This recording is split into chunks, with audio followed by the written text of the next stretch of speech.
I just dawned on me. We're setting off fireworks, and the sheriff's sitting in the studio. Interesting. Good morning.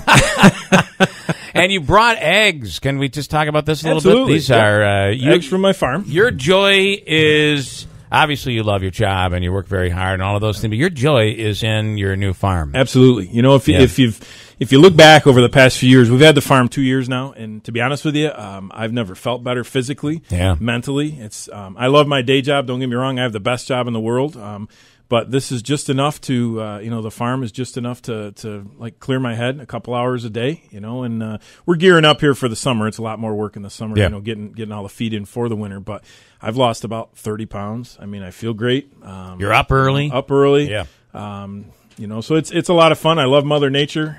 The chicken part of it, that's kind of a little hobby. So I just kind of deliver these eggs around to people. Key West, you go to Key West there, chickens are like roaming all over the place. Yeah. It's really kind of cool. My parents are raising chickens too. And what is interesting about these, and you said you just got those just took them out of the chicken coop. Yep. Well, they're cleaned. I mean, they went into the house and got cleaned first. They boil differently. Yes. Much harder shell. They thicker. Harder shell. It's very interesting. When you crack it open, it's completely different. Yep. I don't know what it is, if the shells like wither away after time. A lot of those eggs that you get in the store have been they've been on the shelf. They've been around a while. For a long time. The number. They've been around a while. Yeah. You can look at the actual 3-digit number on the side at the grocery store and tell how many days into the year that it was made. They're so old. They're only up to 3 digits. It goes back to the year 984. When our farm started as a hobby, we're way beyond that now. I started off with 2 cows, and I've got 30 now. Wow, good for you. It's a lot of fun. Is that for beef? Those are beef cows. Okay. Yep.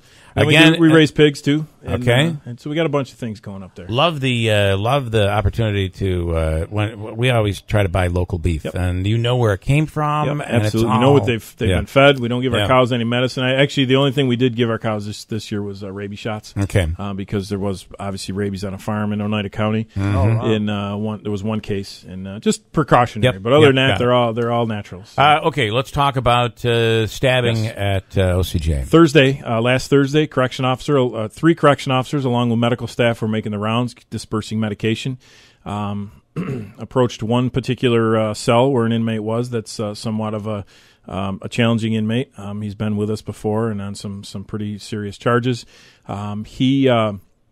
When they opened the door, he basically came out, lunged at an officer who's a senior, well-trained, been there a long time. He was able to avoid getting stabbed. We assume he was going for the face or the neck area. The officer was able to quickly react, duck out of the way. He did get stabbed, a severe stab wound in the shoulder. Required hospitalization. He is out, though, and he is coming back to work. Immediately after that happened, the inmate secured, obviously, in the cell. The medical staff attended to the officer. So in those first few seconds while you're trying to get the situation under control, we believe the individual flushed the weapon down the toilet because we did not retrieve a weapon. Because immediately he's secured back into a cell. We activate our CERT team, which is like basically an indoor SWAT team. Do you think it was a homemade weapon? Oh, absolutely. Okay, yeah. Yep. So they create some sort of a device. More than likely a pen or something that was made to be a little bit sharper. Things of that sort. And I just want to stress how challenging and dangerous this job is. Correction officers, they do each and every day. They play a key part in keeping our community safe because if these individuals weren't in jail, they'd be out in the community. Right.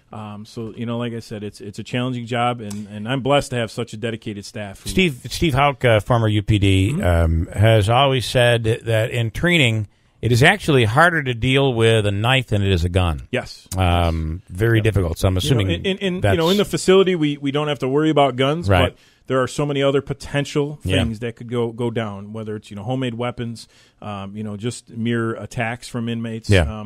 We have a big jail. It's a 600-bed jail, and we're always full all the time. We don't have these incidents happen often, but when they do, obviously this is a serious one. Yeah. This individual on Friday was in court. He pled guilty to some other charges, and he was sentenced to 17 years in state prison. So, wow.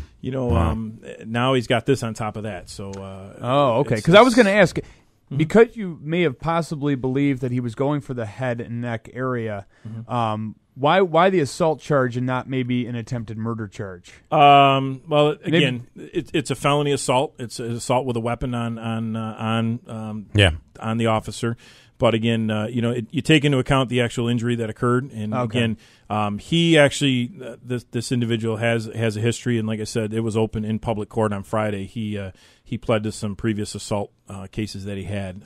So again, this is the challenges of the job, and like I said, I'm just grateful that we have the people working for us that we do to keep the place under control. All right. Great, and it is. We don't think about it. It's a great job. It is. It's a very secure job. Career. It's very it's a decent paying job. But they certainly deserve a lot more money than they get. But it's a secure career, and it's key to keeping our community safe. It's one of those forgotten parts of the criminal justice system that like I said, is instrumental in keeping us safe. Mm-hmm. All right, Sheriff Rob Maciol, thank you. One last thing, if I could. Yes. Tomorrow is the 6th anniversary of Deputy Kurt Wyman being shot and killed. In the line of duty. We are having a 4 p.m. Ceremony at the Kurt B. Wyman Law Enforcement Building, a wreath laying, and family will be there to lay a wreath as we do every year in honor of Kurt. So, how many years has it been now? It's been 6, 2011. Wow. Boy, that is 2011. Doesn't seem like it's been that long. Yeah. And one of the emotional parts of the ride, of course, is when we honor the law enforcement who have fallen, Kurt being one of them. And that's probably one of the hardest parts emotionally during the ride is the silent tribute where each of the representatives from each of the law enforcement agencies are there, and it's really something nice. So it was a great honor to honor Kurt. And thank you for doing the ride. That's an awesome thing. I was there for the opening ceremonies in the morning, and it's just to listen to that mom talk who lost her son and didn't find him for 27 years when they found the remains. That was very tragic. And to think that a parent is placed in a position where they know the child has been killed, but it's actually relief. The child is out there somewhere. Relief to find the remains after 27 years. Just think about a parent. I can't imagine that. Goes through. It's terrible. Thank you very much. All right, Sheriff, and thank you for the eggs. You're very welcome. Sheriff Rob Maciol. Appreciate it. I'm going the other way now. And you're welcome. I got a break.